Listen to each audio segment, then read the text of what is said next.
ॐ हरिः ॐ श्री गुरुभ्यो नमः। हरिः ॐ शन्नो मित्रः शं वरुणः शन्नो भवत्वर्यमा शन्न इन्द्रो बृहस्पतिः शन्नो विष्णुरुक्रमः नमो ब्रह्मणे नमस्ते वायो त्वमेव प्रत्यक्षं ब्रह्मासि त्वमेव प्रत्यक्षं ब्रह्म वदिष्यामि ऋतं वदिष्यामि सत्यं वदिष्यामि तन्मामवतु तद्वक्तारमवतु अवतु माम् अवतु वक्तारम्। ॐ शान्ति शान्ति शान्तिः। ॐ भद्रं कर्णेभिः शृणुयाम देवाः भद्रं पश्येमाक्षभिर्यजत्राः स्थिरैरङ्गैः स्तुष्टुवागुंसस्तनूभिः व्यशेम देवहितं यदायुः स्वस्ति न इन्द्रो वृद्धश्रवाः स्वस्ति नः पूषा विश्ववेदाः स्वस्ति नस्तार्क्ष्यो अरिष्टनेमिः स्वस्ति नो बृहस्पतिर्दधातु। ॐ शान्ति शान्ति शान्तिः। ॐ सहना भवतु सहनौ भुनक्तु सह वीर्यं करवावहै तेजस्विनावधीतमस्तु मा विद्विषावहै। ॐ शान्ति शान्ति शान्तिः। सदाशिवसमारम्भां शङ्कराचार्यमध्यमाम् अस्मदाचार्यपर्यन्तां वन्दे गुरुपरम्परां श्रुतिस्मृतिपुराणानाम् आलयं करुणालयं नमामि भगवत्पादं शङ्करं लोकशङ्करं शङ्करं शङ्कराचार्यं केशवं बादरायणं सूत्रभाष्यकृतौ वन्दे भगवन्तौ पुनः पुनः। ईश्वरो गुरुरात्मेति मूर्तिभेदविभागिने व्योमवद्व्याप्तदेहाय दक्षिणामूर्तये नमः। निधये सर्वविद्यानां विषजे भवरोगिणां गुरवे सर्वलोकानां दक्षिणामूर्तये नमः। ॐ नमः प्रणवार्थाय शुद्धज्ञानैकमूर्तये निर्मलाय प्रशान्ताय दक्षिणामूर्तये नमः।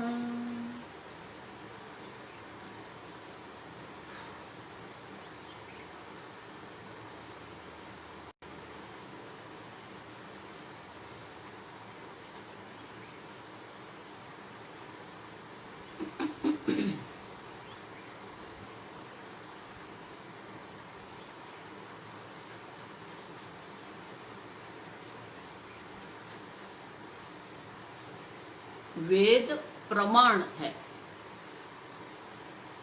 वेद की प्रमाण प्रवृत्ति की आवश्यकता है। ये प्रमाण प्रवृत्ति के लिए परंपरा में एक श्लोक है, लोचना विहीनाभ्याम दर्पणम किं करिष्यति बुद्धि विहीनाभ्याम शास्त्रम किं करिष्यति। लोचनाभ्याम, जिसके पास दो आंख नहीं है उनके लिए ये दर्पण का कोई प्रयोजन नहीं। दर्पणम किम करिष्यति, कोई उपयोग नहीं है। उसी प्रकार से बुद्धि विहीना अपनी बुद्धि का उपयोग करने को तैयार ही नहीं है। हमारी बुद्धि का जो उपयोग है वो कहाँ करना है हमें? अर्जुन भगवान को कहते हैं कार्पण्य दोष अपहत स्वभाव। ये मेरी बुद्धि में, मेरे चित्त में कृपणता की भावना आ गई है और वो कृपणता के कारण जो मेरा स्वभाव है उनका अपहरण हो गया है। तो ये कृपणता क्या है? ये बुद्धि की जो कृपणता है, चित्त की कृपणता। ये कर्म की, धन की बात हम नहीं कर रहे हैं, बुद्धि की कृपणता की बात कर रहे हैं। तो शंकराचार्य जी वहां श्लोक में शंकराचार्य जी अवतरण करते हैं याज्ञवल्क्य मुनि का जो वाक्य है।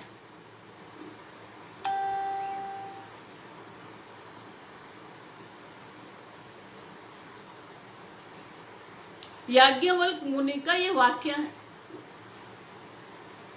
एतद अक्षरम अविदित्वा अस्मात् लोकात् प्रैति स कृपणः। ये कृपण कौन है? ये लोक में, ये इस लोक में माने कि ये मनुष्य लोक, ये मनुष्य शरीर, ये मनुष्य शरीर हमें प्राप्त हुआ है। लेकिन मनुष्य शरीर का उपयोग हम कहाँ कर रहे हैं? अर्थ और काम में कर रहे हैं। और धर्म जो है वो धर्म को भी, धर्म पुरुषार्थ की चर्चा हम बाद में करेंगे, बहुत विस्तृत चर्चा है पुरुषार्थ की। लेकिन धर्म जिसको सामान्यतः लोग जिसको धर्म समझते हैं वो धर्म साधन रूप धर्म लोग समझते हैं। धर्म माने कि पुण्य की कमाई करने का साधन मानते हैं। यज्ञ किया, दान किया, तपश्चर्या की, उपवास किया, व्रत किया, ये सब धर्म मानते हैं। ये धर्म का साधन है, समझो आप। पुण्य प्राप्ति के लिए, स्वर्ग लोक की प्राप्ति के लिए जो साधन है उनको लोग धर्म समझते हैं। और लोग समझते हैं मैं धार्मिक जीवन जी रहा हूं। तो धर्म को भी लोग साधन के रूप में उपयोग कर रहे हैं, पुरुषार्थ के रूप में नहीं। तो हमारी बुद्धि जो है वो बुद्धि हम कहाँ उपयोग कर रहे हैं? अर्थ में, धन उपार्जन करने में। धनोपार्जन हम करते हैं, वो धनोपार्जन जो है भोग का उपार्जन करते हैं, भोग करते हैं। पुण्य की कमाई करते हैं, वो पुण्य का उपार्जन करते हैं। लेकिन वही बुद्धि का उपयोग हम वो अक्षर तत्व को जानने के लिए करते हैं क्या? गुजरात में नरसिंह मेहता हो गए, बहुत बड़े भक्त थे। वो हमेशा कहते थे, उनका भजन है, ज्यां लगी आत्म तत्व चिन्हो नहीं, त्यां लगी सर्व साधना झूठी।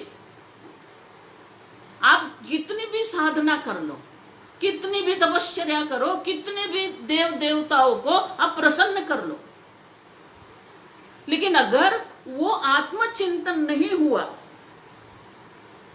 तो उनका कोई प्रयोजन नहीं है। बुद्धि का उपयोग हम कहाँ कर रहे हैं? और इसलिए याज्ञवल्क्य मुनि कहते हैं एतद अक्षरम अविदित्वा, ये अक्षर ब्रह्म को जाने बिना अस्मात् लोकात् प्रैति, ये लोक में से जो प्रयाण कर रहा है, स कृपणः। हमारा जीवन का लक्ष्य एक ही है, ईश्वर तत्व को समझना है, अक्षर ब्रह्म का ज्ञान प्राप्त करना, ये हमारे जीवन का लक्ष्य है। हमारी बुद्धि का उपयोग वहां करना है। और इसलिए ये श्लोक कहता है बुद्धिहीना न बुद्धि विहीना न, जो अपनी बुद्धि का उपयोग नहीं कर रहे हैं, शास्त्र किम करिष्यति, उनके लिए शास्त्र क्या करेंगे? अपनी बुद्धि का उपयोग तो हमें करना ही पड़ेगा। गीता में भगवान कहते हैं सबुद्धिमान मनुष्येषु, वो बुद्धिमान है जो ये अकर्ता अभोक्ता आत्मा का ज्ञान प्राप्त करता है, वो बुद्धिमान है। तो हमारी बुद्धि का उपयोग हम कहाँ कर रहे हैं? कोई डॉक्टर बनेगा, कोई वकील बनेगा, कोई इंजीनियर बनेगा, अरबोपति बनेगा, करोड़पति बनेगा, अक्षर ब्रह्म जो है उनका ज्ञान नहीं प्राप्त किया। भागवत में भी भगवान कहते हैं, 10वें स्कंद में 11वां स्कंद में कहते हैं भगवान, यह भवाब्धिम न तरेत। ये आत्म तत्व जानना है, वो आत्म तत्व जान के ही ये भवसागर हमें पार करना है। लेकिन आत्म तत्व नहीं जान के फिर वो क्या है, भवाब्धिम न तरेत, ये भवसागर पार करना है। लेकिन भवसागर अगर पार नहीं किया स आत्मा, वो आत्महत्या कर रहा है। आप समझो, पूज्य स्वामी जी के भी जो गुरु जी थे, हमारे तो परम गुरु हो गए, वो तारानंद जी महाराज, वो हमेशा कहते ये शरीर मोक्ष द्वार है। ये मनुष्य शरीर जो है वो मोक्ष द्वार पर है। अभी आपको भवसागर में वापस जाना है या भवसागर से बाहर निकलना है, वो आपके हाथ में है। जो भवसागर पार नहीं करता है वो आत्मा, भगवान श्री कृष्ण स्वयं कहते हैं, वो आत्महत्या कर रहा है। और इसलिए कहते हैं बुद्धि विहीना, बुद्धि तो सबको है, इसलिए बुद्धि विहीना नाम का अर्थ ये नहीं कि बुद्धि नहीं है उन, बुद्धि सब में है। लेकिन वो बुद्धि का उपयोग हम कहाँ कर रहे हैं? धर्म में कर रहे हैं, अर्थ के लिए कर रहे हैं, भोग के लिए कर रहे हैं।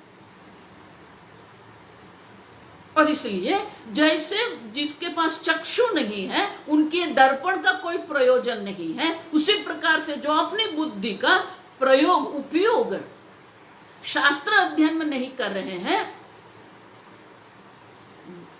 कल मैंने कहा ना, वेदो नित्यम अधीयता, ये ऋषि यज्ञ है, ब्रह्म यज्ञ है, हर रोज करना है। शास्त्र अध्ययन हर रोज करना है हमें। और ये दर्पण का बहुत सुंदर दृष्टांत है। और पूज्य स्वामी जी ये दर्पण का दृष्टांत हम क्यों देते हैं, उनके लिए बहुत बढ़िया बात करते हैं कि ये दर्पण क्यों है, शास्त्र दर्पण है। आप समझो, इट्स अ मिरर। पूज्य स्वामी जी हमेशा कहते थे कि हर एक के घर में एक दर्पण होता है। और बाजार में जब हम दर्पण लेने जाते हैं तो वो दर्पण जब हम लेने जाते हैं तो हम दर्पण को देखते हैं। आप सुनना ठीक से,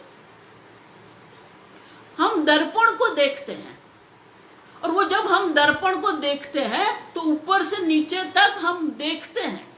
क्या देखते हैं कि उनकी घनता ठीक है कि नहीं। अगर वो घनता में थोड़ा भी आगे पीछे होगा तो हमारा जो प्रतिबिंब हम देख रहे हैं वो प्रतिबिंब लंबा हो जाएगा, चौड़ा हो जाएगा। तो ये दर्पण ठीक है कि नहीं वो हम देखते हैं। पूरी तरह दर्पण को हम देख लेते हैं, किसी भी प्रकार का वहां कोई घनता आगे पीछे नहीं है। कहीं पर अगर घनता ज्यादा है, घनता कम है, तो हमारा जो प्रतिबिंब है वो ठीक नहीं दिखेगा। और इसलिए हम वो दर्पण ठीक से देखते हैं। एक बार दर्पण ठीक है समझ में आ गया, फिर हम वो खरीद लेंगे, खरीद के हम घर ले आएंगे और घर पर दीवार पर लगा देंगे। एक बार वो दर्पण दीवार पर लगा दिया, अंतिम बार, अब देखना, आप समझो, बहुत ही व्यावहारिक दृष्टांत है। एक बार दीवार पर वो दर्पण हमने लगा दिया, या तो वो कहीं पर भी, जहां भी आपको लगाना है, एक बार वो लगा दिया, फिर आप वापस देखेंगे ये दर्पण ठीक है कि नहीं। एक बार बुद्धि में आ गया दर्पण ठीक है, बाद में हम कभी भी दर्पण को नहीं देखते हैं। दर्पण में हमारा जो प्रतिबिंब है वो प्रतिबिंब को हम देखते हैं। आप देखो, आप घर में कभी भी दर्पण देखेंगे, आप दर्पण को देखते हैं या दर्पण में जो दिखता है वो प्रतिबिंब को आप दिखते हैं। एक बार बुद्धि में आ गया दर्पण ठीक है, फिर दर्पण देखने की कोई आवश्यकता नहीं है। हम दर्पण को नहीं देखते हैं, दर्पण में जो हमारा प्रतिबिंब है वो प्रतिबिंब हम देखते हैं। उसी प्रकार से वेद प्रमाण है, वेद अपौरुषेय है। तो एक बार प्रमाण बुद्धि हो गई, फिर वेद की कोई आवश्यकता नहीं है, माने कि वो वेद को संशय करने की कोई आवश्यकता नहीं है। वेद जो कह रहे हैं वो हमें देखना है, शास्त्र क्या कह रहा है। अगर कर्मकांड भी हम देखते हैं तो कर्मकांड भी क्या कहते हैं, अब समझो। यद्यथा इह कर्मचितः क्षीयते, देखो शास्त्र स्वयं प्रमाणिकता से कहते हैं, जिस प्रकार यहां कर्म से आप जो भी कुछ संचित करते हैं, क्षीयते, वो क्षीण हो जाता है। महीने भर का हमको पगार मिल रहा है, वेतन मिल रहा है, महीना पूरे होते होते वो वेतन खत्म हो जाता। माने कि कर्म से जो कुछ भी हम संचित करते हैं वो यहाँ वो क्षीण हो जाता है, ये हमारा अनुभव है। तो वही कर्म से हम पुण्य का संचय करते हैं। तत्तथा अमुत्र लोकः पुण्यचितः लोकः, जिस प्रकार कर्म से जो संचय किया है उसका क्षय हो जाता है, उसी प्रकार से पुण्य कर्म द्वारा जो संचय किया है वो भी एक दिन क्षीण हो जाएगा, वो समाप्त हो जाएगा। भगवान भी गीता में कहते हैं, ते तम भुक्त्वा स्वर्गलोकम विशालम। आपने पुण्य एकत्रित किया यहाँ पर, बहुत सारी तपश्चर्या की, और वो पुण्य के कारण आप स्वर्ग में जाएंगे, अनंत काल तक आप स्वर्ग में रहेंगे, स्वर्ग के भोग भी आप भोगेंगे। लेकिन बाद में क्या होगा, क्षीणे पुण्य मर्त्यलोकम विशन्ति। एक बार पुण्य क्षीण हो गया, पुण्य समाप्त हो गया, आप वापस आएंगे। और इतना ही नहीं, स्वर्ग मात्र नहीं, आ ब्रह्म भुवनान लोकः, ब्रह्मलोक पर्यंत, आ मानी मर्यादा, आ मानी वो सीमा है, ब्रह्मलोक पर्यंत आप जाएंगे, लेकिन वापस आएंगे, पुनरावर्तन। और इसलिए हमारी बुद्धि का उपयोग हम कहाँ कर रहे हैं, धर्म में, अर्थ में, काम में हम कर रहे हैं। वही बुद्धि का उपयोग हमें वो अक्षर ब्रह्म को जानने के लिए करना है। और इसलिए याज्ञवल्क्य मुनि कहते हैं, एतद अक्षरम अविदित्वा अस्माद् लोकात् प्रैति सकृपणः। हम सब कृपण हैं। हमारी बुद्धि का उपयोग हम कहाँ करते हैं,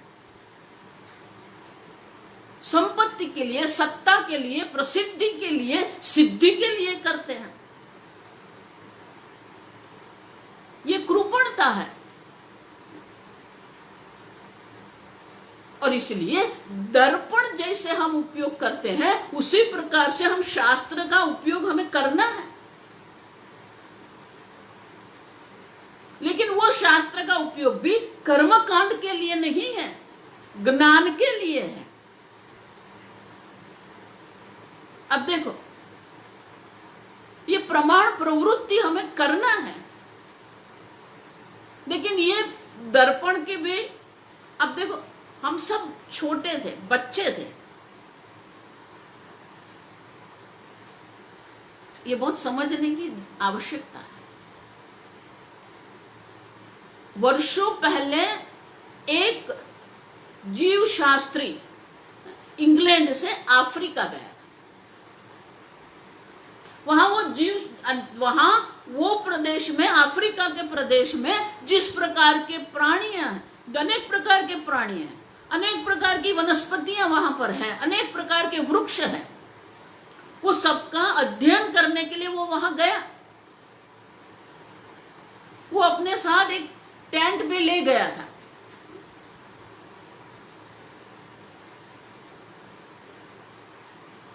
अब जब वो वहां गया एक बार गया, दूसरी बार गया, धीरे धीरे वहां अफ्रीका के जंगल में जो रहने वाले थे, सब मनुष्य जो थे, उनके साथ उनकी दोस्ती हो गई।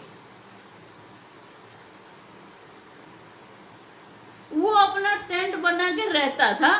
वो जो वहां जो वनवासी लोग जो थे, वो वनवासी लोग से एक दो जो युवान थे उनके मित्र बन गए थे, उनके साथ जंगल में जाते थे और वो अपना अध्ययन करता था, सब लिख लेता था, फोटो निकालता था।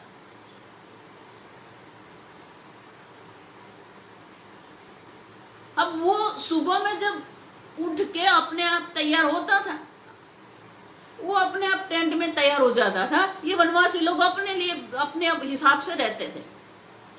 एक दिन क्या हुआ, वो एक युवान जो था, वो जो मुखिया था, वो वनवासी लोग का जो मुखिया था, उनका बेटा उनका बड़ा दोस्त हो गया। अब एक दिन सुबह सुबह वो मुखिया के बेटे के मन में कुछ आया और ये तैयार हो रहा था, तो वो वहां पहुंच गया। अब वो वहां जब गया तो ये जो अंग्रेज था, उनके हाथ में छोटा सा दर्पण था। वो दर्पण से वो दाढ़ी कर रहा था। अब ये वनवासी लोग ने कभी दर्पण देखा नहीं था। अब समझो ठीक से, उन लोगों ने कभी भी दर्पण नहीं देखा था। अब जब ये गया तो वो अंग्रेज ने बोला आओ आओ बैठो। अब वो देख रहा था कि ये क्या कर रहा है, तो वो थोड़ा पीछे खड़ा रहा, तो उसने देखा, तो उसको क्या दिखाई दिया। अब जब वो अंग्रेज को अपना प्रतिबिंब दिखाई देता था, लेकिन वो जो पीछे खड़ा था उनको ये पूरा वृक्ष है, आकाश है, वो सब दिखता था अंदर। अब उसको लगा कि ये कोई जादू है। क्यों? कभी दर्पण देखा नहीं था, तो वो दर्पण में जो दिखता था वो देखा, तो उसने सोच लिया ये कोई काला जादू है। अब वो डर गया। क्यों? क्योंकि वो जैसे जैसे वो हिलाता था, वो अलग अलग चीज दिखती थी उसको अंदर, तो वो डर गया। अब वो इतना डर गया कि आवाज करते करते भागो भागो भागो करके वो अपने जो कुटिया थी वहां चला गया और सबने सबको बोल दिया उसके पास कोई काला जादू है। अपनी भाषा में बता रहा है, वो जोर जोर से चिल्ला रहा है, सबको कह रहा है उनके पास मत जाना, उसके पास कोई काला जादू है, उसके हाथ में कोई चीज है, अंदर कुछ दिखता है। तो जो मुखिया था वो थोड़ा वृद्ध और परिपक्व व्यक्ति था, तो उसने कहा कि क्या बात है, तो बोला नहीं नहीं उसके पास। अब वो अंग्रेज डर गया, उसने सोचा क्या गड़बड़, उसको समझ में नहीं आया। अब वो ये दौड़ के गया और चिल्लाने लगा, तो वो अंग्रेज अपने हाथ में वो दर्पण लेके उसके पीछे गया। अब वो कह रहा था कि उसके पास मत जाओ, तो बाकी के सब लोग थे वो अलग हो गए। वो अंग्रेज समझ नहीं रहा था और वो बता रहा था वो दर्पण सबको, देखो वो जादू है, वो काला जादू है। अब अंग्रेज कहता था ये काला जादू नहीं है, ये मिरर है, मिरर है। वो समझने को तैयार नहीं। उसमें वो जो झोपड़ी में जो मुखिया बैठा था वो दौड़ के बाहर आया, उसने देखा, तो वो अंग्रेज ने वो मुखिया को बोला कुछ नहीं है मेरे पास कुछ नहीं है। अब उसने वो मिरर ऐसे ऊपर किया, वो सबको वो मिरर में कुछ दिखता था, तो उसने सबको बोला देखो देखो अंदर कुछ है। लेकिन वो जो मुखिया था वो अंग्रेज का भाव समझ गया, तो वो अंग्रेज के पास गया, बोला अंग्रेज को बोला कि क्या है, तो बोला कि ये मेरे पास दर्पण है। अब मुखिया ने भी देखा कि अंदर कुछ दिखाई देता है। अब देखो मेरी बात, अब वो दर्पण में अगर मुखिया को अपना मुख दिखाएगा, मुखिया अब ये मेरा मुख है वो पहचानेगा। उसने कभी दर्पण नहीं देखा है, अपना मुख उसने कभी देखा ही नहीं है। अब जब दर्पण में वो अंग्रेज बोल रहा था, ये जो तुम्हारा मुख है वो ये मुख है। अब मुझे बताओ, वो जो अफ्रीकन है, वो वनवासी है, वो पहचानेगा कि ये मेरा मुख है? ठीक से समझो, उसको नहीं। अब जब अंग्रेज बोल रहा था, उसको विश्वास नहीं हो रहा था, तो अंग्रेज ने बोला कि तेरे बेटे को बुला ले तू यहाँ। अब वो बेटे को बुलाया और वो डर के आया और बेटे को कहा कि देख, ये तेरे पिताजी का मुख है और वही मुख ये दर्पण में दिखता है। अब वो बेटे ने देखा कि बिल्कुल ठीक जैसे पिताजी का मुख है वैसा ही मुख दर्पण में दिखता है। तो उसने पिताजी को बोला, हाँ ये आपका मुख है। अब अंग्रेज ने क्या किया, वो बेटे का मुख दर्पण में करके वो पिताजी को बोला कि देखो ये आपका पुत्र का मुख है, अब देखो ये मेरा मुख है, अब देखो ये वृक्ष दिखाई देता है। अब देखो, पहली बार जब आप अपना बच्चे थे, अब पहली बार आप जब मुख में दर्पण में अपना मुख देखा, तो माता पिता या भाई बहन किसी को भी आपको पहचान करानी पड़ती है, ये आप है। समझते हैं मैं क्या कर? दर्पण में आप पहली बार जब देखते हैं तो और किसी को आपको आपकी पहचान करानी पड़ती है कि ये आप ही है। एक बार समझ गए कि मैं हूं, फिर वो बच्चे बहुत कुछ करते हैं, लेकिन किसी को बताना पड़ता है कि ये आप है। उसी प्रकार से शास्त्र दर्पण है, लेकिन अगर आप अपने आप को दर्पण में देखेंगे आप पहचानेंगे नहीं। अब समझो, वेद प्रमाण है, वेद अपौरुषेय है, लेकिन वेद मात्र से ज्ञान नहीं होगा, वो प्रमाण प्रवृत्ति करनी पड़ती है। और इसीलिए आप देखो, श्रद्धा की व्याख्या क्या है? गुरु वेदांत वाक्येषु विश्वासः सा श्रद्धा। अकेला वेद नहीं, गुरु भी चाहिए। गुरु वो है जो आपको दर्पण में आपको पहचान, आपकी पहचान आपको करवाते हैं, वो गुरु है आपके। गुरु आपको पहचान करवाते हैं कि वेद में, वेदांत में जिसकी चर्चा हो रही है वो आप है। और इसलिए दर्पण की आवश्यकता है, लेकिन दर्पण एक बार देखने का होता है, बाद में हम दर्पण को नहीं देखते हैं, दर्पण में हमारे प्रतिबिंब को देखते हैं। इसी प्रकार से एक बार श्रद्धा हो गई, वेद प्रमाण है, वेदांतो नाम उपनिषद प्रमाण। उपनिषद प्रमाण है जो आपकी चर्चा करते हैं।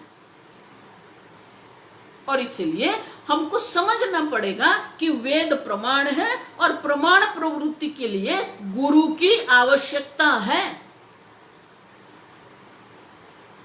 गुरु बिना किसी को ज्ञान नहीं हो सकता है।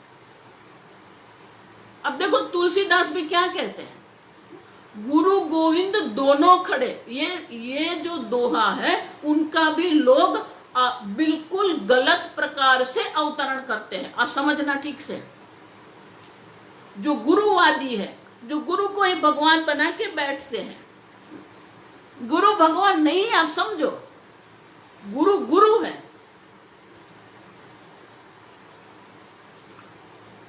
गुरु गोविंद दोनों खड़े, किसको लागू पाऊं। ये गुरु और गोविंद जब दोनों मेरे सामने आएंगे, मैं किसको पहले प्रणाम करूं? और तुलसीदास जी क्या कहते हैं, गुरु गोविंद दोनों खड़े, किसको लागू पाऊं।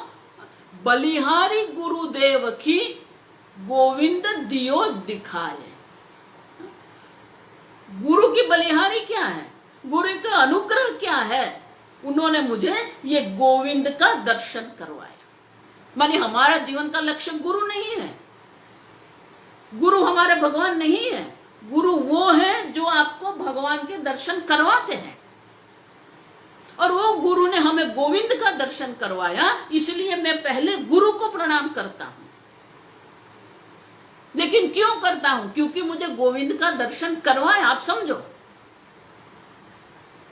आजकल सब ये जो चल रहा है, ईश्वरवाद नहीं गुरुवाद चल रहा है। सब गुरु की प्रशंसा करते हैं, गुरु की चर्चा करते हैं, गुरु की पूजा करते हैं, गुरु को ही फोटो रखते हैं। ये क्या है? गुरु वो है जो आपको भगवान के पास ले जाए। गुरु वो है जो आपको अपनी वास्तविक पहचान करवाए। और इसलिए गुरु भी आवश्यक है, वेद भी आवश्यक है। गुरु वेदांत वाक्येषु विश्वासः सा श्रद्धा।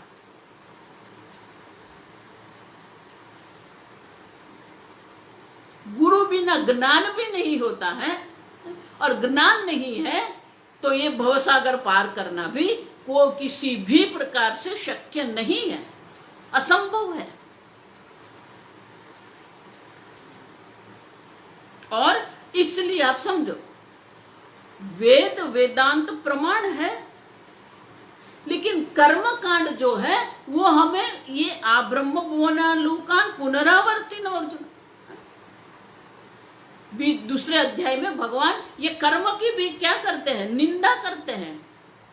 वेदवाद रतः पार्थ नान्यदस्तीति वादिनः स्वर्ग कर्म फल प्रदाः। वो किसको समर्पित है? स्वर्ग को, कर्म फल को समर्पित है। और वो तो समर्पित है, दूसरे को भी वो वही कराते हैं। यामिमां पुष्पितां वाचां प्रवदन्ति विपश्चितः, प्रवदन्ति अविपश्चितः, अविवेकी है वो लोग। और उनकी वाणी इतनी मधुर है, इतनी आकर्षक है। पुष्पितां वाचां, जैसे पुष्पों से, पुष्प वाला जो वृक्ष है वो तुरंत हमारी बुद्धि को आकर्षित करता है, उसी प्रकार से ये लोगों की वाणी भी कर्म में इतनी है, वो इतनी पुष्पित वाणी, आकर्षित करने वाली वाणी। और हम लोग वही कर्म में पड़ते हैं, मैंने वो किया, मैंने ये कर दिया। अब देखो, जितने सारे संप्रदाय सब कर्म की चर्चा करते हैं, पुण्य की चर्चा, इतने यज्ञ किया और इतना दान किया, इतनी तपश्चर्या की,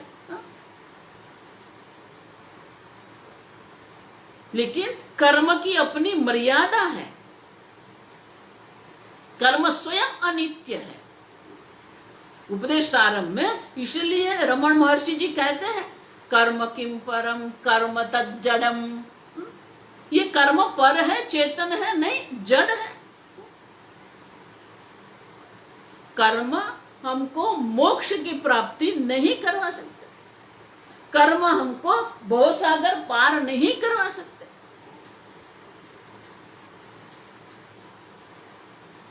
और इसलिए ज्ञान कांड जिसको कहते हैं, वेदांत जिसको कहते हैं, ये वेदांत शब्द का भी उपयोग लोग क्या करते हैं, अर्थ क्या करते हैं? कई लोग जो है अपने आप मन घड़ंत अर्थ करते हैं। एक बाबा वो बोलते हैं जहां वेद का भी अंत आ जाता है और वेद से भी पर जाना है। आप समझो, वेद का अंत नहीं है ये। स्वामी जी कहते थे पोजिशनल ने, पोजिशन माने कि वो वेदांत माने कि जो उपनिषद जो है वो कहाँ है, उनका स्थान कहाँ है, वो बता रहा है। वेद की शाखा के अंत में जो आता है उनको वेदांत कहते हैं। वेद की अनेक शाखाएं हैं, एक एक शाखा के अंत में जो मंत्र है, 15 मंत्र है या 100 मंत्र है, 150 मंत्र जो है, वो मंत्र को कर्म के साथ कोई संबंध नहीं है, लेकिन वो वेद के अंत भाग में आते हैं और इसलिए उसको कहते हैं वेदांत। वेदांतो नाम उपनिषद प्रमाण। ब्रह्म ज्ञान प्राप्त करना है तो उपनिषद प्रमाण है। वेद तो प्रमाण है ही, लेकिन उपनिषद प्रमाण किसके लिए है? हमारी बुद्धि का उपयोग कहाँ करना है? अक्षरम अविदित्वा, समझो आप, वो अक्षर ब्रह्म के ज्ञान के लिए प्रमाण उपनिषद है। और इसलिए वेद दर्पण समान है, लेकिन वो जैसे दर्पण के लिए अन्य पुरुष की आवश्यकता है, उसी प्रकार से ये वेद प्रमाण की प्रवृत्ति के लिए गुरु की भी आवश्यकता है।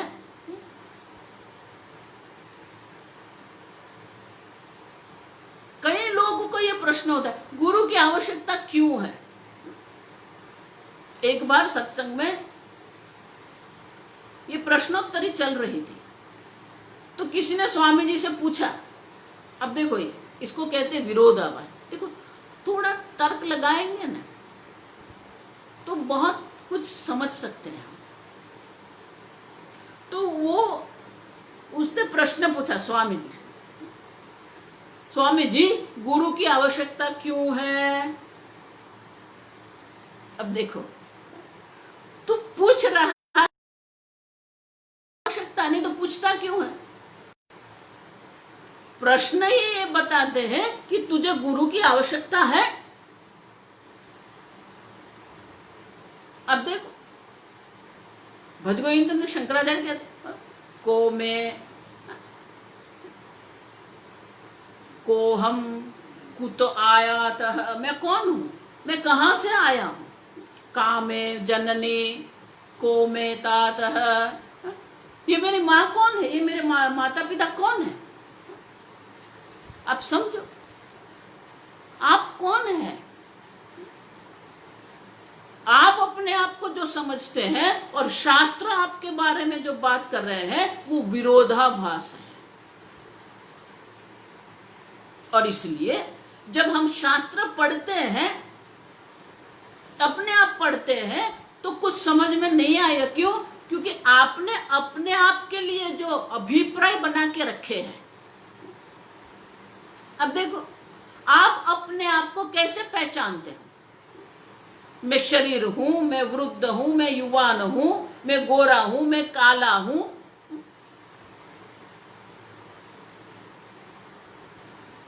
मैं अंध हूं, मैं देख सकता हूं, मैं पढ़ सकता हूं, मैं समझ सकता हूं, मैं दयालु हूं, मायालु हूं, मैं कृपालु हूं, करुणा सागर हूं, मैं बहुत ही संवेदनशील हूं, मैं क्रोधी हूं, मैं कामी हूं। आप क्या सोचते हैं अपने बारे में? मैं बुद्धिशाली हूं, मैं डॉक्टर हूं, मैं वकील हूं, ये सब आपकी पहचान है। वही पहचान को लेके हम क्या कर रहे हैं? हम व्यवहार ये जगत में कर रहे हैं। हमारा पूरा व्यवहार जो है यही पहचान पर चल रहा है, लेकिन वही पहचान पर शास्त्र प्रश्न उठाते हैं। और इसलिए हम जो समझते हैं और शास्त्र जो कह रहे हैं वो विरोधाभास है।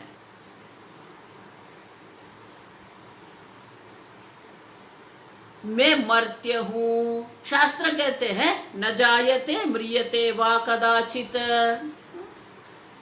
अब देखो, मेरा जन्म हुआ, कल मेरा जन्मदिन था,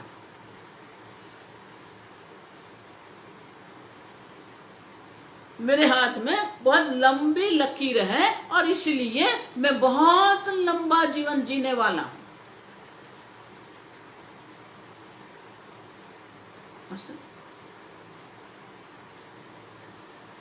मैं मर्त्य हूं, एक दिन सबको मरना है, लेकिन भगवान क्या कहते हैं? न जायते म्रियते वा कदाचित। कदाचित, आप देखो ये शब्द महत्व का है। तो हमारा जो अनुभव है और शास्त्र जो कहते हैं विरोधाभास है। मैं करता हूं, मैंने ये कर्म किया, मैं ये कर्म करने वाला हूं, मैं इतना उपार्जन करूंगा, मैं इतना भोग करूंगा, मैं भोगता हूं, मैं करता हूं, मैं भोगता हूं। मैं श्रोता हूं, मैं दृष्टा हूं, ये हमारी पहचान है। दृष्टा, श्रोता, मनता, विज्ञाता, भोक्ता। और इसलिए प्रमाण प्रवृत्ति जब हम करते हैं तब हमें समझ में आता है कि हमारी अंदर ही एक विरोधाभास है। अब देखो, आप जो चाहते हैं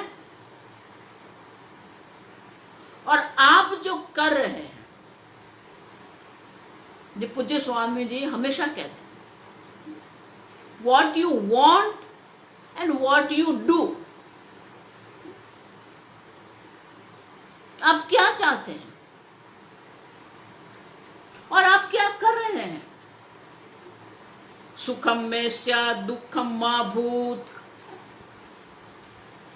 मुझे सुख की प्राप्ति हो जाए, मुझे दुख की प्राप्ति न हो,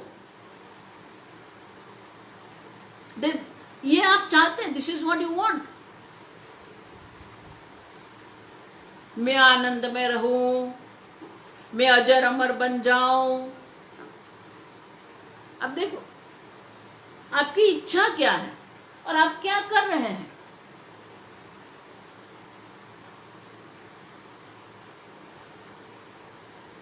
आप जो कर रहे हैं वो क्या आपकी इच्छा की पूर्ति करने योग्य है।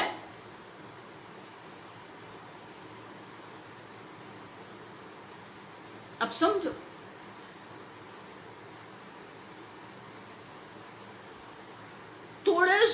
थोड़े वर्ष पहले ये योग बहुत चलता था, अनेक प्रकार के योग, और लोग कहां कहां योग शब्द को जोड़ देते हैं। हास्य योग, नृत्य योग। अब देखो, वो बगीचे में जाते, उद्यान में जाते और वहां जाके हा हा हा हा हंसते हैं और बोल दिया हास्य योग। हम तो बहुत शांति मिलती है।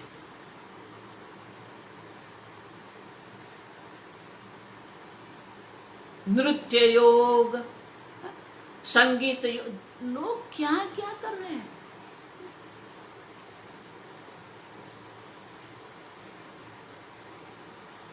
ये शब्द देखो, कर रहे हैं मानी कर्म है।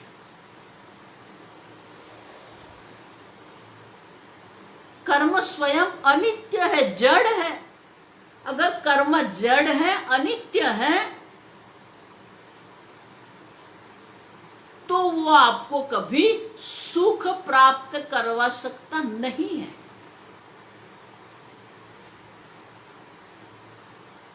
स्वामी जी कहते, थोड़ा सोचिए, विवेक करो, आप क्या चाहते हैं। अब देखो, आप सुख चाहते हो, आप समझना, सुख कोई वस्तु है। जैसे आप बाजार में गए, मूंग दाल ले आए, अब बाजार में गए कपड़ा ले आए, अब बाजार में गए फर्नीचर ले आए। सुखम में स्यात्, मुझे सुख की प्राप्ति हो। लेकिन सुख कोई वस्तु है, दुख कोई वस्तु है, आप समझो। सुख दुख कोई वस्तु नहीं है, लेकिन आपको इच्छा है। आप देखो, ये स्वामी जी कहते थे कि आप सुख की इच्छा कर रहे हो। देखो, ये सब चर्चा बहुत सूक्ष्म है। आप सुख की इच्छा कर रहे हो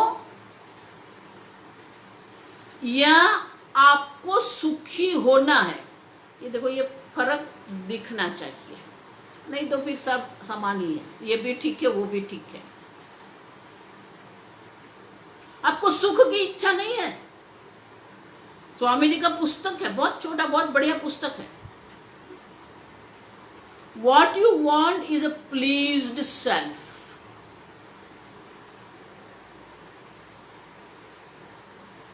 मैं सुखी हूं, मैं सुखी हो जाऊं, मैं दुखी न हूं। अब देखो, आप सुख की इच्छा नहीं कर रहे, आपको सुखी होना है। इसलिए स्वामी जी ने वाक्य क्या है, what you want to be, आपको क्या होना है और आप क्या कर रहे हैं, कोई संबंध नहीं है, आप समझो। अगर आपको सुखी होना है, आप जो कर रहे हैं उनका उनके साथ कोई संबंध नहीं है। ये विवेक हमको करना पड़ेगा, क्योंकि जो चीज कर्म से प्राप्त होगी वो अनित्य होगी। इसलिए मैं कहती थी कि थोड़े वर्षों पहले सब लोग ये योग के पीछे पड़े थे। अब पिछले 8-10 साल से लोग ध्यान के पीछे पड़े हैं। अनेक प्रकार के ध्यान के गुरु आजकल चल रहे हैं और ध्यान के सब शिविर भी चल रहे हैं, ध्यान ऑनलाइन ध्यान के क्लास भी चल रहे हैं, यूट्यूब पर भी सब ध्यान चल रहा है। लेकिन ध्यान भी क्या है? ध्यान मानस कर्म है। जैसे हम पूजा कर रहे हैं, भोजन कर रहे हैं, ये सब कायिक कर्म है। मैं बोल रही हूं, मैं कुछ स्तोत्र का पाठ करूं, ये सब वाचिक कर्म है।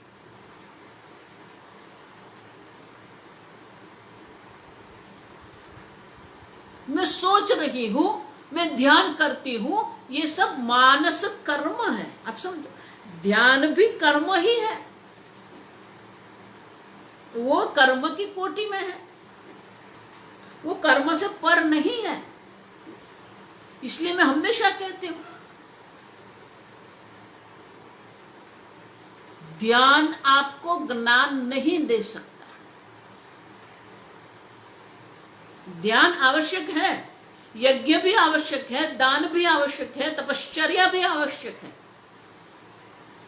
लेकिन वो आपको ब्रह्म ज्ञान नहीं दे सकते हैं। अब देखो, मेरा तर्क देखो,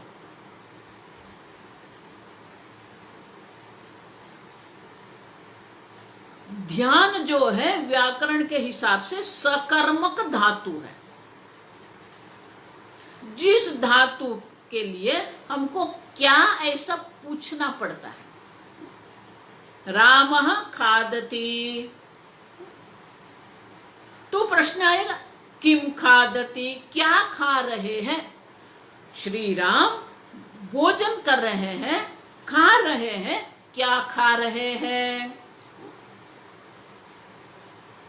किम। अब देखो, तो जिस धातु के लिए किम शब्द आता है वो सकर्म, मानी उनका कोई कर्म है, उनका कोई विषय है।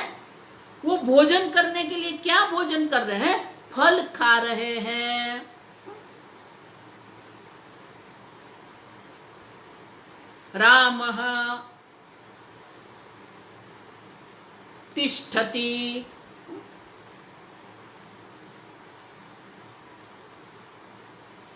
अब किम तिष्ठति आप पूछ सकते हो? नहीं। तो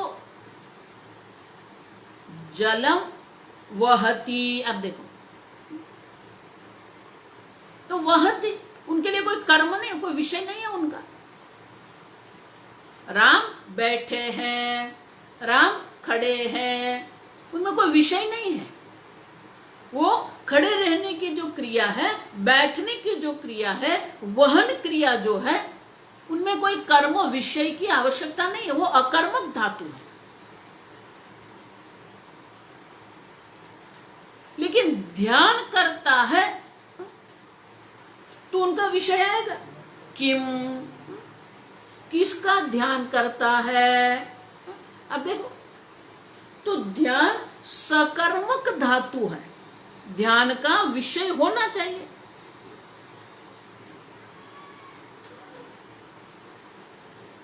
तो ध्यान का विषय क्या है? इसलिए प्रश्न पूछते हैं, किसका ध्यान कर रहा है?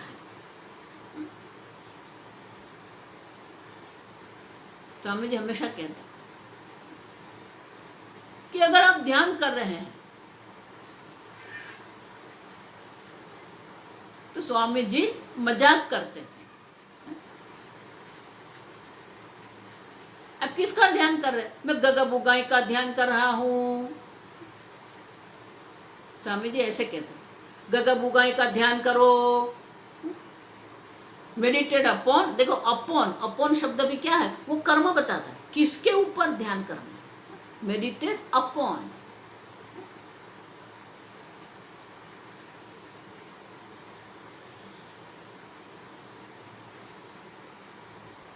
तो स्वामी जी हमेशा कहते थे अब गगा बुगाई का ध्यान करो।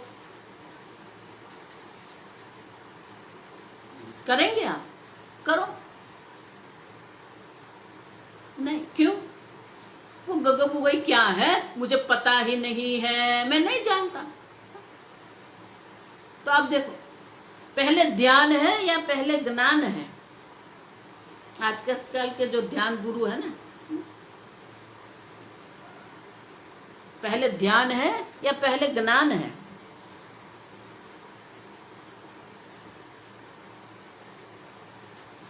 अगर मुझे पता ही नहीं है तो मैं कैसे ध्यान करूं? उनके बारे में कुछ तो मुझे ज्ञान होना चाहिए, तब मैं ध्यान कर सकती हूं। तो इसका अर्थ यह हुआ कि पहले ज्ञान है या पहले ध्यान है? पहले ज्ञान है फिर ध्यान है। आप समझो।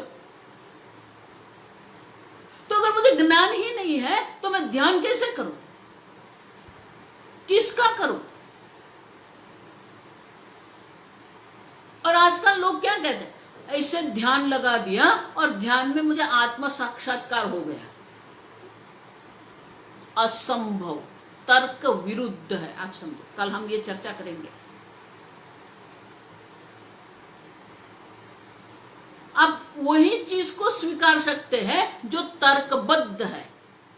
जो तर्क विरुद्ध है उनको स्वीकारने की कोई आवश्यकता नहीं है। तर्क सम्मत होना चाहिए। वो ध्यान से ज्ञान कैसे होगा? किसी भी अज्ञात चीज का आप ध्यान नहीं कर सकते।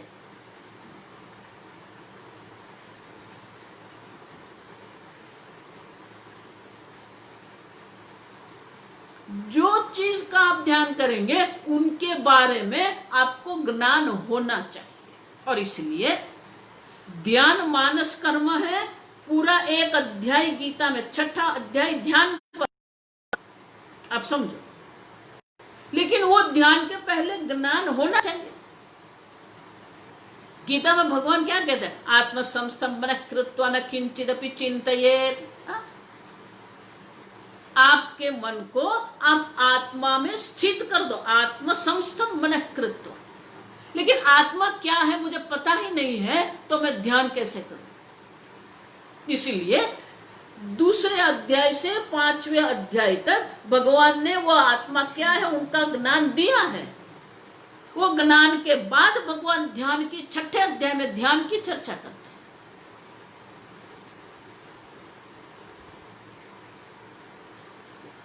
अब देखो क्या चल रहा है। सब ध्यान के पीछे पड़े। यूट्यूब पर देखो, आप फेसबुक पर देखो, अलग अलग सब लोग ध्यान कर रहे हैं। अब समझ रहे हो? अब देखो, वेद प्रमाण है। प्रमाण प्रवृत्ति के लिए गुरु की आवश्यकता है। प्रमाण प्रवृत्ति के बिना ज्ञान नहीं है, और ज्ञान नहीं है तो ध्यान नहीं है।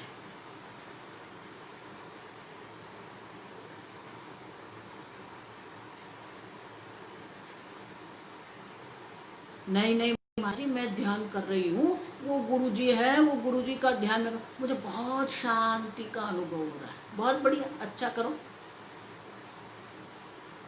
जीवन में एक बात याद रखना, कभी किसी को मना मत करना। कर रहे हैं, करने दो।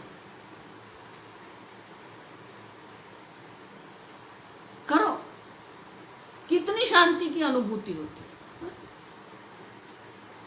देखो योग में भी ये चर्चा है। समाधि लगा दे, फिर क्या? 24 घंटे कोई समाधि में नहीं बैठ सकता। तो समाधि काल और व्युत्थान काल कहते हैं। 45 मिनट्स मैंने ध्यान किया, शांति की अनुभूति हुई। बाद में क्या? बाकी के 23 घंटे का क्या है? वो शांति रहती है? नहीं माता जी, वे तो फिर वो मन इतना विक्षिप्त हो जाता है, वो बच्चा सुनता नहीं है, वो सब्जी वाला ये कर दिया, वो दुकान वाले ने उल्लू बना दिया, माता जी बहुत दुखी हूँ। तो क्या हुआ आपके ध्यान का?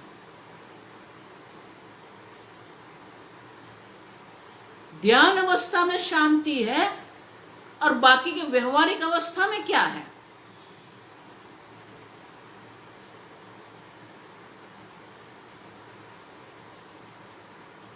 और इसलिए वेद प्रमाण भी आवश्यक है, वेद प्रमाण की प्रवृत्ति भी आवश्यक है, गुरु भी आवश्यक है और शास्त्र अध्ययन भी आवश्यक है।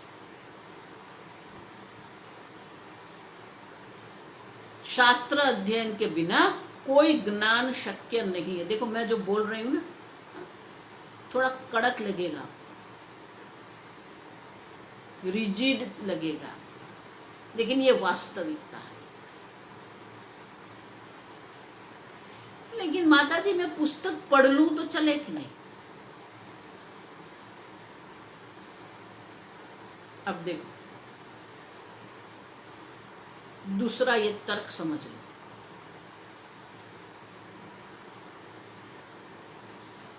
ज्ञान चेतन में होता है, ज्ञान का अधिष्ठान चेतन होता है, सुख का अधिष्ठान भी चेतन होता है। जड़ में सुख कभी नहीं होता है, आप समझना। सुख का अधिष्ठान भी चेतन होता है और ज्ञान का अधिष्ठान भी चेतन होता है। पुस्तक जो आप हाथ में रखते हैं वो जड़ है। जो विषय आप ग्रहण कर रहे हैं वो विषय जड़ है। तज्जड़म यदृश्यम तज्जड़म तदनित्यम, शंकराचार्य जी तैत्तिरीय उपनिषद भाष्य में कहते हैं। जो दृश्य है माने जो विषय कोटि में है वो जड़ है। जो जड़ है वो अनित्य है, और जो अनित्य है यदृश्यम तज्जड़म तदनित्यम तद दुखात्मकम, वो दुख का कारण है, वो सुख का कारण नहीं हो सकता है। जो दृश्य है जिसका आप अनुभव करते हैं वो जड़ है।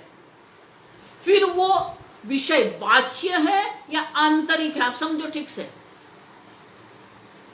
अगर ध्यान में आपने कोई अनुभव किया, वो अनुभव भी क्या है? दृश्य है, आप समझो।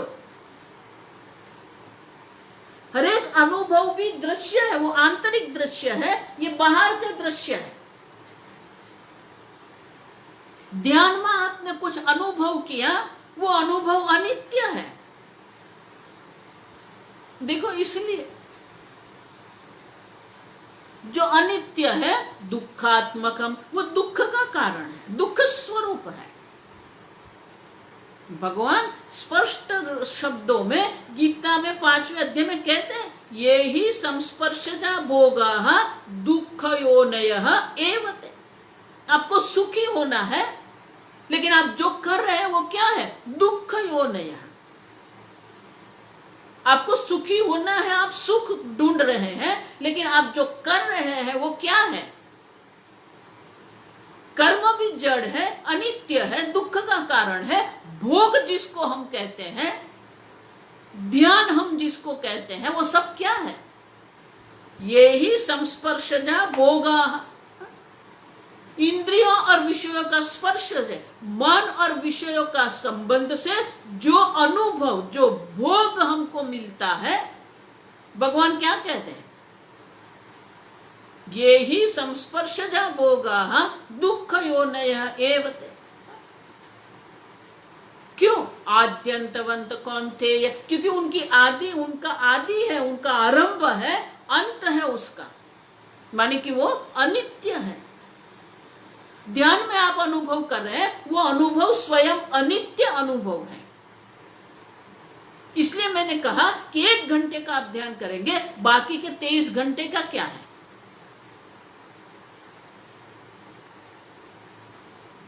आद्यंतवंत कौन देहे कुंती पुत्र, ये सब अनित्य है। और इसलिए न बुधाः रमते तेषु न तेषु रमते बुधाः, जो बुद्धिशाली है, जो विवेकी है, वो इस प्रकार के भोग में, इस प्रकार के अनुभव में रमण नहीं करते हैं। जो नित्य है, जो सुख स्वरूप है, उन विवेक द्वारा उनमें रमण करना है हमें। लेकिन जो अनित्य है, जो दृश्य है, जो अनुभव कोटि में आता है, वो कभी आपको सुखी नहीं कर सकता है। और इसलिए आप जो चाहते हैं और आप जो करते हैं, उसमें ही विरोधाभास है। और इसलिए अनित्य को पहले समझो आप। एक बार ये अनित्य है समझ में आ गया, वो अनुभव है, ध्यान है, भोग है, विषय है, सत्ता है, संपत्ति है, जो भी कुछ है, सब अनित्य है, सब जड़ है। और जड़ में कभी सुख हो सकता नहीं है। आप समझो, ये जड़ में सुख नहीं है, जो चेतन है वही सुख का अधिष्ठान।